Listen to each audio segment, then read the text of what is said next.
we had heard concerns that there were anti-Semitic activities that were happening today in our schools.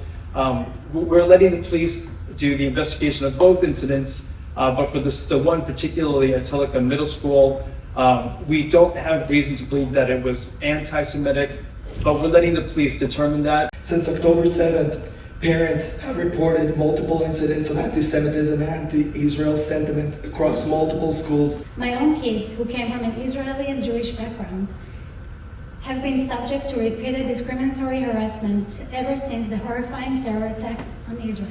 District must ensure safety for all its students. It reached a point where my kids were too afraid to go to school due to this hostile environment. Many of these harassing kids have been exposed to violent messaging while attending the pro-Palestinian rallies.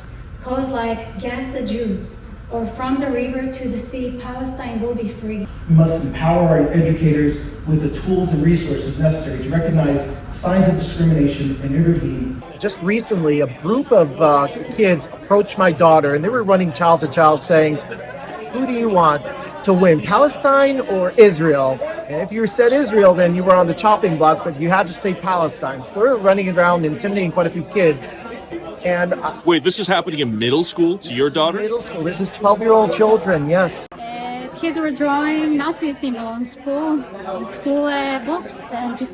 What, the swastikas? Yes. And then when my son was identified as someone that supports Israel, they started really cursing and being really aggressive. We and the other organizations that are paying attention to anti-Semitism, we are obviously seeing a huge uptick in reports of bias, harassment, discrimination, bullying. Our main goal is to work with parents and students who have suffered from incidents of anti-Semitism, and also to work with administrators, teachers. Free speech versus hate speech, there's a very fine line between the two. At this moment, both sides are suffering.